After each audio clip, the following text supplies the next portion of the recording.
नमस्कार, स्वागत है आपका। मैं हूं आपके साथ शाहनवाज मिर्जा। एक बड़ी खबर चंडीगढ़ से इस वक्त आ रही है। जिला लोक संपर्क और परिवार कमेटी के नए चेयरमैन सीएम मनोहर लाल अब फरीदाबाद के चेयरमैन होंगे और डिप्टी सीएम दुष्यंत चौटाला रोहतक के चेयरमैन बने। गृह मंत्री अनिल विज हिसार के चेयरमैन और पानीपत के चेयरमैन शिक्षा मंत्री कंवलपाल गुर्जर को बनाया गया है। परिवहन मंत्री मूलचंद शर्मा सोनीपत के चेयरमैन होंगे और बिजली मंत्री रणजीत चौटाला महेंद्रगढ़ और जिंद के चेयरमैन बनाए गए। गुरुग्राम और सिरसा के चेयरमैन कृषि मंत्री जेपी दलाल, सहकारिता मंत्री बनवाली लाल बने और पलवल और अंबाला के चेयरमैन मंत्री कमल गुप्ता बने। करनाल और कुरुक्षेत्र के चेयरमैन मंत्री देवेंद्र बबली और भिवानी और न्यू के चेयरमैन ओम प्रकाश यादव को बनाया गया।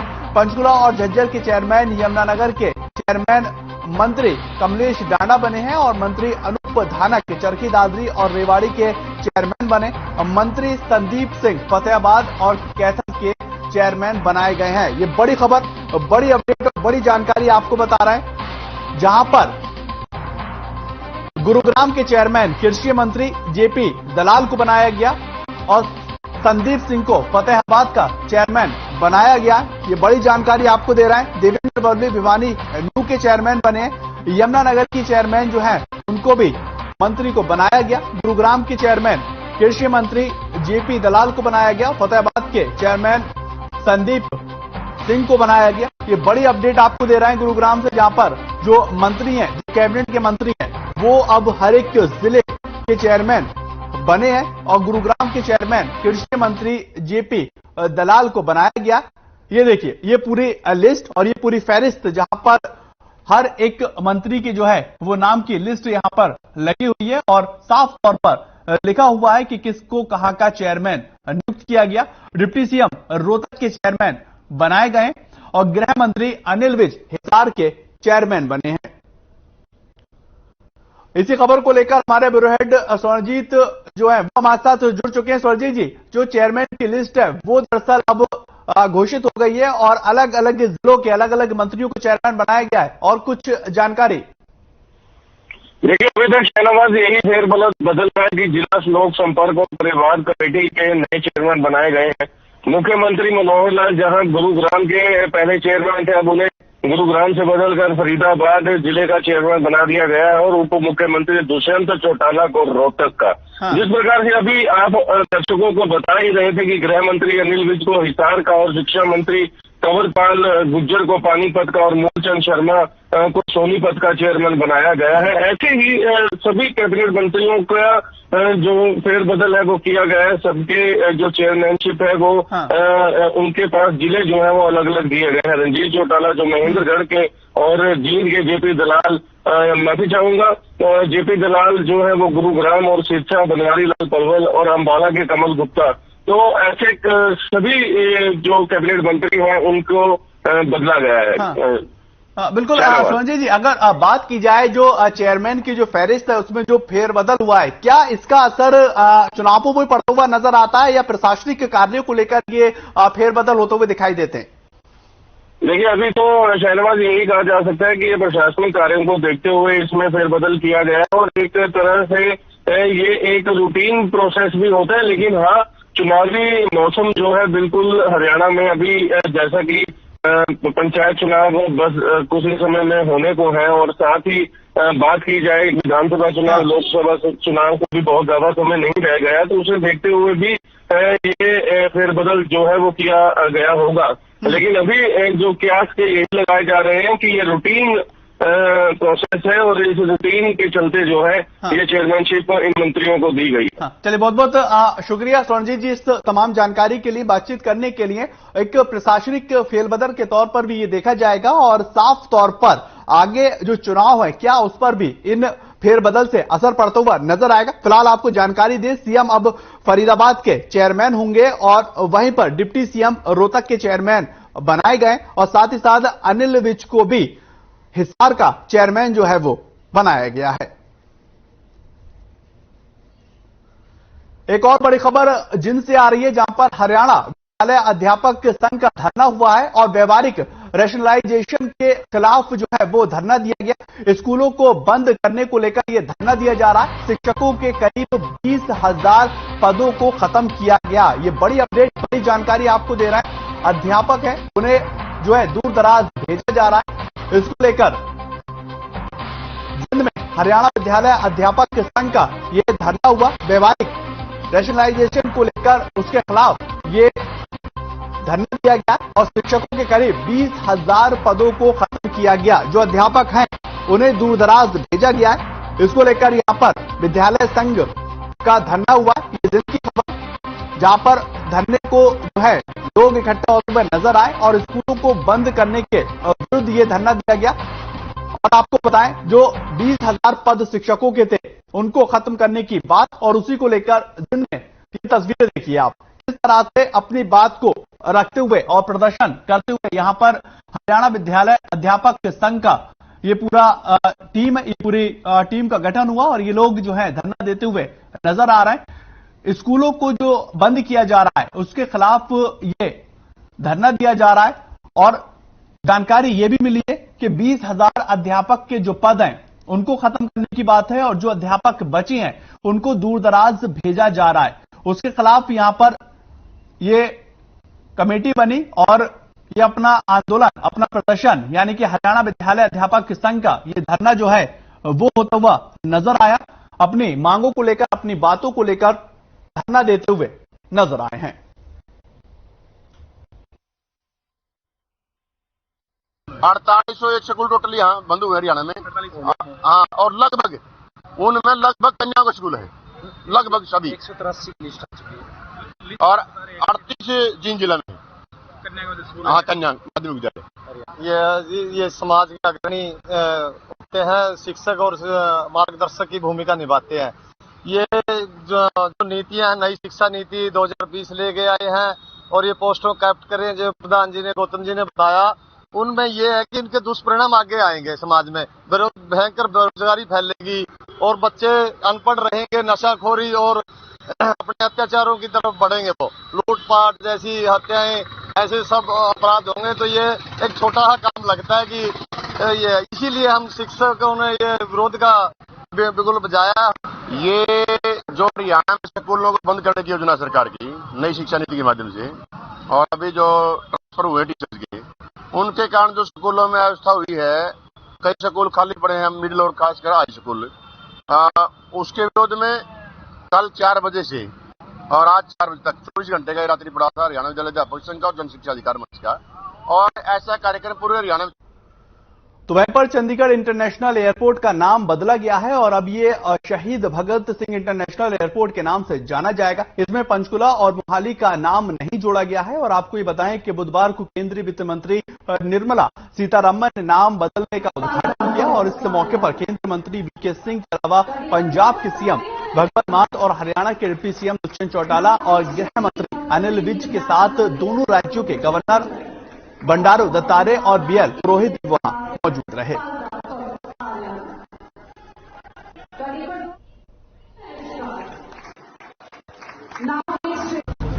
भगत सिंह जी की आज हुई और उसके उपलक्ष्य में चंडीगढ़ इंटरनेशनल एयरपोर्ट का नाम आज से शहीद भगत सिंह इंटरनेशनल एयरपोर्ट चंडीगढ़ रखा गया है। मैं मानता हूँ कि आने वाली पीढ़ियों के लिए प्रेरणा भी है और आने वाली पीढ़ियों को ये बताने का भी काम करेगी कैसे एक युवा ने 3 साल की आयु में जब उससे पूछा गया कि किस बीज की खेती करी तो उसने कहा बंदूक की खेती करी और अंग्रेजी हुकूमत के साथ उस आयु के अंदर लड़कर अपनी जान का बलिदान देने का।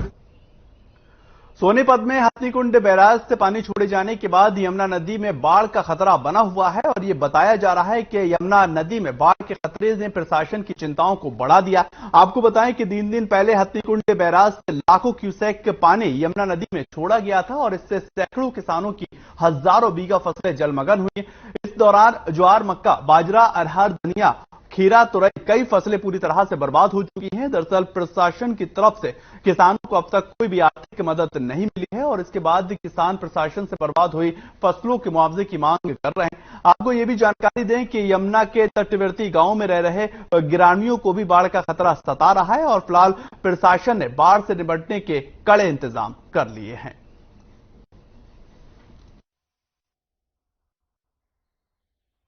पहाड़ों में लगातार हो रही बारिश से लगातार जो है यमुना नदी अपने उफान पर है। मेरे सहयोगी आपको दिखा दें, उफान इतना खतरनाक है कि जो किसानों की फसल है वो लगातार बर्बाद हो रही है और लगातार बर्बादी का कारण जो है वो कहीं ना कहीं अनदेखी है, सरकार की अनदेखी है, प्रशासन की अनदेखी का कारण कहीं ना कहीं देश पर हावी होता जा रहा है। और देश का जो टैक्स का पैसा है वो कहीं ना कहीं किसानों की मांग होती है कि हमें उचित मुआवजा दिया जाए, लेकिन यमुना नदी इतने उफान पर है कि सभी किसानों के खेत जो है वो लगातार बर्बाद हो रहे हैं। और यमुना में उफान जो है इतना खतरनाक है कि सभी खेती के जितने भी जो भी फसल है वो बर्बाद होती जा रही है। हमारे साथ मौजूद व्यक्ति है, किसान है, उनसे बातचीत करेंगे और जानेंगे कि कितना नुकसान है, क्योंकि देश की तरफ से ठोकरें लगाई जाती हैं और सरकार और प्रशासन की तरफ से, लेकिन जो उचित मुआवजे की मांग लगातार किसानों की रहती है। इस तरह की समस्या का ज्यादातर सामना करना पड़ता है क्योंकि जैसे पहाड़ों में लगातार बारिश होती है और फिर उफान पर जो यमुना गुजरती है यूपी और हरियाणा के बीच से, और कितना नुकसान होता है किसानों को। अभी तक आज साल बहुत नुकसान होता है, हर किसान का नुकसान है। वो जो है ना तो कोई ठोकर लगी आज तक यहाँ पे। हरियाणा का भी नुकसान है, यूपी का भी नुकसान है। हम यूपी से हैं, किसान गांव से, लेकिन यहाँ से कोई ठोकर नहीं लगी अब तक। और आज साल होगा, अब देखो जमुना के ये जो है ना ये खतरे का निशान इससे ऊपर बहने को तैयार हो रही है और बढ़ ही रहा है पानी। और खेती में जो है पानी जा रहा है बर्बाद, खेती बर्बाद हो लगी। आज साल 50-100 बीघे जमीन कटाई दोनों तरफ से कटती है, हरियाणा से भी है, यूपी से भी। देखिए बिल्कुल यमुना का जो स्तर है वो बढ़ता जा रहा है। हमारे साथ मौजूद व्यक्ति है, किसान है, धरती पुत्र है, क्या मांग करते हैं सरकार से? हमकी खेती जो नष्ट होने लगी यहाँ से कि इसको ज्यादा खतरे में आए हम। इसका मुआवजा इसका बहुत ही वो हो जा खराब है, तो लगातार नुकसान, लगातार 2 साल तक नुकसान होता है। लगातार जैसे किसानों को नुकसान होता है यूपी और हरियाणा की तरफ से, जैसे उफान जो है किसानों को परेशान कर रहा है, जैसे जैसे यमुना का स्तर जो बढ़ रहा है उससे चिंताएं बढ़ चुकी है और सरकार की तरफ से अनदेखी। मेरे सहयोगी आपको दिखा दें कि यमुना का स्तर है वो उफान जो है खतरनाक बढ़ता जा रहा है। खतरे से ऊपर जैसे जैसे पानी बढ़ रहा है वैसे वैसे किसानों को चिंता हो रही है। और चिंता का विषय यही है कि अनदेखी, क्योंकि ठोकर जो है वो लगती है, करोड़ों रुपए की ठोकर लगाई जाती है वो, लेकिन खाना पूर्ति की को देखने को मिलता है। लगातार सोनीपत का प्रशासन अनदेखी की वजह से जो किसानों की चिंता बढ़ रही है और लगातार जैसे पहाड़ों में बारिश हो रही है उसको लेकर काफी चिंता बढ़ती हुई नजर आ रही है। हर खबर के लिए सोनीपत से लाजपत। ज्यादा बढ़ रहा है आपका और आज साल से और ज्यादा ही बढ़ता जा रहा है। दोनों तरफ से कटाई हो रही है, तकड़ी नुकसान होता जा रहा है किसान। शहबाज से गुजर रही मारकंडा नदी का जलस्तर उफान पर है और पहाड़ों में हुई बारिश के बाद नदी का जलस्तर लगातार बढ़ रहा है। इसके कारण मारकंडा के आसपास के दर्जनों गांव भी प्रभावित हुए हैं, जिसमें कठुआ, गोमटी, तंगौरी और झरोली के साथ साथ तमाम गांव काफी ज्यादा प्रभावित हैं। पानी से किसानों की हजारों एकड़ की फसल खराब हो गई है और इसको लेकर ग्रामीणों का भी कहना है कि हर साल इसी समस्या का सामना करना पड़ता है। सड़क पर लगभग 3 फीट पानी भरा हुआ है और पशुओं के लिए चारा लाने में भी दिक्कत हो रही। ग्रामीणों ने यह भी कहा कि आधे पड़ाव में जाकर ये समस्याएं देखने को मिल रही हैं और ये समस्या वैसी की वैसी बनी हुई है और प्रशासन और सरकार की कोई भी जो है इसके ऊपर सुध नहीं हो रही। बीते दिन शाहबाद विधायक रामकरण काला यहां पर आए हुए थे और कोल्ड ड्रिंक पीकर फोटो खिंचवाकर चले गए। उन्होंने भी समस्या का कोई भी समाधान नहीं किया। गवर्नमेंट ने मंडी में खीरी खरीद बंद कर रखी थी, उसका भी बहुत खामियाजा हमारे गांव को भुगतना पड़ेगा इस चीज का भी। अगर गवर्नमेंट टाइम से खरीद शुरू कर लेती मंडी में तो ये अनाज अब तक का मंडी में बिक चुका होता और किसान फ्री हो चुका होता। गवर्नमेंट ने अब तक भी खरीद चालू नहीं की है मंडी में। लेने के टाइम आवा यहाँ से, अदरवाइज यहाँ कोई सेवा देने के लिए नहीं आ रहा। ये समस्या हम तो बचपन से ही देख रहे हैं, 30 साल के हो गए हम तो ऐसे ही देख रहे हैं। इसका कोई समाधान नहीं है। यहाँ वहाँ फोटो खिंचवा कर चले जहाँ, ठंडे पी कर चले जहाँ, कोई आज पूर्व मंत्री नहीं आया, कल एमएलए आया था, बस फोटो खिंचवाई और वो चले गए। और ना यहाँ पे कोई एसडीएम आया, ना डीसी आया, ना तहसीलदार आया। क्या हो रहा है, क्या नुकसान? अवसर नहीं आया। चारा हमारे नष्ट हो गया, 5-6 दिन से पानी लगातार चल रहा, बच्चों की परीक्षा हमारे नष्ट होगी, तो कल पेपर दे चुके हैं। गवर्नमेंट से अपील है भी 400-500 वाले व्हीकल वाले जो साधना जाने के मतलब खराब हो गया, और जो यहाँ से 70-80 बंदे रोज जाते हैं हमारे अपने काम पे, वो भी बैठे हैं, उनकी जो भी कमाते हैं पेट भर भोजन के लिए, वो भी दिहाड़ी पर जा पा रहे हैं। पिछले कई दिनों से मुश्तक रखा जमीन मामले को लेकर प्रदर्शन कर रहे किसानों ने आज यमुनानगर जिला सचिवालय के सामने अर्धनग्न होकर अपना प्रदर्शन किया और सरकार विरोधी नारे लगाए। किसान नेताओं का ये कहना है कि किसी भी कीमत पर सरकार को जमीन नहीं लेने देंगे और उसके लिए कोई भी कुर्बानी हमें क्यों न देनी पड़े। किसान नेता संजू गोदियाना ने किसान को संबोधित करते हुए और ये कहा कि आज भारतीय जनता पार्टी की सरकार ने अपने कपड़े जो है वो हमारे छीन लिए हैं और उन्होंने 2014 में भारतीय जनता पार्टी के नेता ओपी धनखड़, अनिल विज सहित अन्य भारतीय जनता पार्टी के नेताओं के कपड़े उतारकर गेहूं का मूल्य 24 रुपए क्विंटल करने की मांग को लेकर प्रदर्शन किया था। लेकिन आज 7 वर्ष बीत जाने के बावजूद भी 2400 रुपए क्विंटल गेहूं का मूल्य नहीं मिल पाया है और उन्होंने आगे ये भी कहा कि धान की फसल बीमारी और बारिश के कारण तबाह हो चुकी है, इसका मुआवजा भी गवर्नमेंट को देना चाहिए। यमुनानगर की आप तस्वीर देख रहे हैं, आपको बताएं अर्धनग्न होकर यहां पर किसान अपने प्रदर्शन करते हुए नजर आए। उन्होंने साफ तौर पर कहा कि गवर्नमेंट हमारी सुध नहीं ले रही है और हम काफी ज्यादा परेशान हैं। बैंकों का कर्ज जो है वो हम पर बढ़ता जा रहा है, हमारी फसलें पानी की वजह से बर्बाद हो रही हैं और उसका गिरदावरी करवाकर हमें मुआवजा अभी तक नहीं मिल पाया।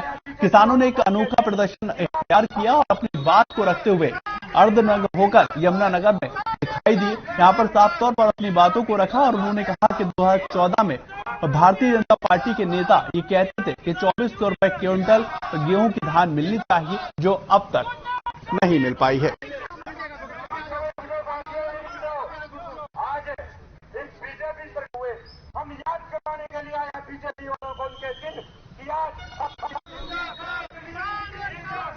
दिल्ली से एक बड़ी खबर आ रही है जहां पर राज्यसभा सांसद के रूप में जो है वो शपथ ली गई है। ये बड़ी अपडेट आपको दे रहा है दिल्ली से इस वक्त की ये बड़ी खबर। विप्लव देव ने राज्यसभा सांसद के रूप में शपथ ली। उपराष्ट्रपति जगदीप धनखड़ की उपस्थिति में ये शपथ ली गई है। इस वक्त ये दिल्ली से बड़ी खबर। विप्लव देव जो है अब राज्यसभा के सदस्य होंगे, राज्यसभा के सांसद बन चुके हैं और उपराष्ट्रपति जगदीप धनखड़ ने वहां पर उपस्थित रहे और उनकी उपस्थिति में शपथ ली गई। बड़ी अपडेट आपको दिल्ली से दे रहे हैं जहां पर विप्लव देव जो है अब वो राज्यसभा के सदस्य होंगे, यानी कि राज्यसभा के सांसद के रूप में उन्होंने शपथ ले ली है और उपराष्ट्रपति वहां पर उपस्थित थे।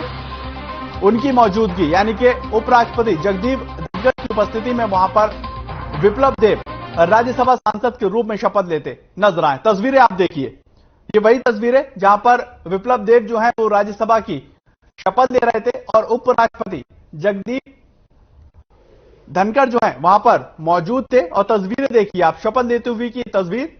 अब विप्लव देव जो है वो राज्यसभा के सदस्य बन चुके, उन्होंने शपथ ले ली है। खबर सोनीपत से है जहां पर मिनी सचिवालय में बेकियू ने अर्धनग्न होकर अपना प्रदर्शन किया और किसानों ने इस दौरान आदेश विरोधों में आदेशों की प्रतियां भी जलाई।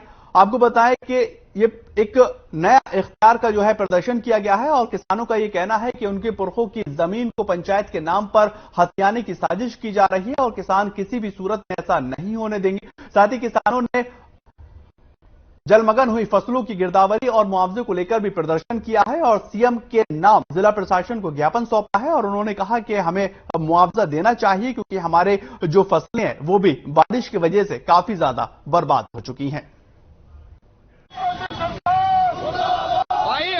आजादी के पहले से ही हमने जब बंटवारा हुआ था, जमीनें बांटी गई थी, उस टाइम पर चाहे स्कूल बनाने की बात हो, चौपाल बनाने की बात हो या किसी सामूहिक काम से के उद्देश्य से उनको इसलिए छोड़ा गया था कि कोई भी सामूहिक काम के लिए उनको इस्तेमाल कर सकते। वो हमारी अपनी जमीन थी, सबने मिलकर के छोटा छोटा टुकड़ा मिलकर के वो छोड़ी गई, तो उन पर मालकियत भी हमारी है, काश्तकार भी हम रहे हैं। अब सरकार ने 1991 के अंदर एक बिल लेकर के आई थी, उस टाइम भी सरकार इसको अपना हथियाना चाहती थी, लेकिन हरियाणा पंजाब कोर्ट में हम गए थे, किसान गए थे और हरियाणा पंजाब कोर्ट से हमारे पक्ष में फैसला आया था कि काश्तकार और मालिकाना हक किसानों का रहा है। तो तो ये किसानों की अपनी भूमि।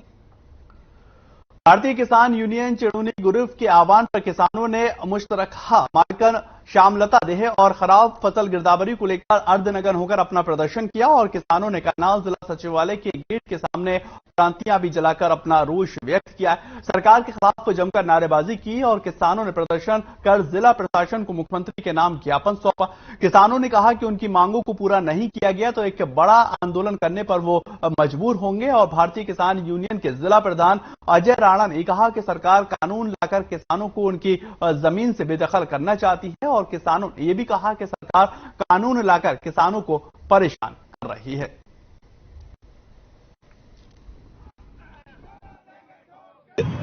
सरदार गुरनाम सिंह चिड़ूनी जी की बहुत दिन पहले हमारी कॉल थी कि जो सरकार देश शामलत मुश्तरका खाता जो 8 से 9 तरह की जमीनें हैं उनको लेकर किसानों के पास सरकार सम्मन भेज रही है।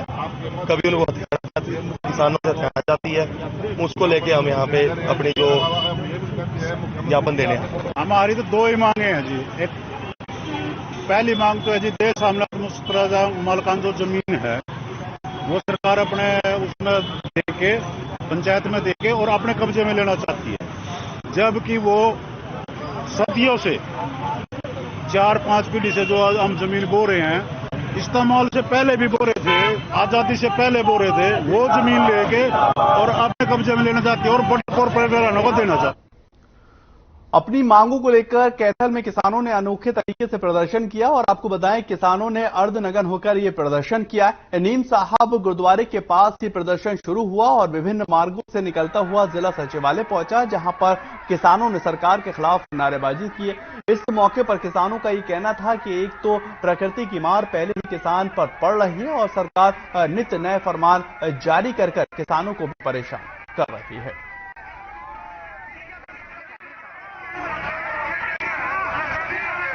किसानों ਨੂੰ हर समस्या आ रही है जी। पहली गल ते रब दी मार, दूजी सरकार दी मार।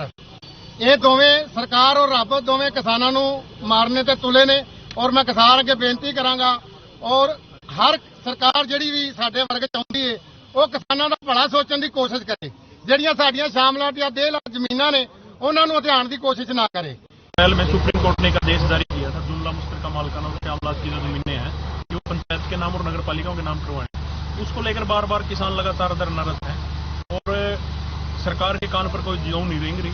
अभी 2 दिन पहले पंजाब सरकार ने एक तुगलकी फरमान जारी कर दिया कि जो जमीनें इस तरह की जमीनें थी वो पंचायत के नाम उनका इंतकाल दर्ज हो। उसी तर्ज पर हरियाणा सरकार भी फैसला लेने जा रही है और बार बार किसानों को गुमराह कर रही है कि इस तरह की जमीनों को हम नहीं छेड़ेंगे। हरियाणा सरकार सुप्रीम कोर्ट का हवाला देकर किसानों को गुमराह कर रही है। हरियाणा में 1.5 लाख एकड़ जमीन है जो किसी न किसी बहाने सरकार किसानों से कोसना चाहती है। जुमला मुश्तरका श्यामलात दे मालकन पट्टेदार मैंने 8 प्रकार की जमीन है, उसके विरोध में आज पर्चियां जलाई जाएंगी सुप्रीम कोर्ट की और हरियाणा सरकार की सेक्रेटरीट के सामने। चलिए फिलहाल इस बुलेटिन में इतना ही। नमस्कार।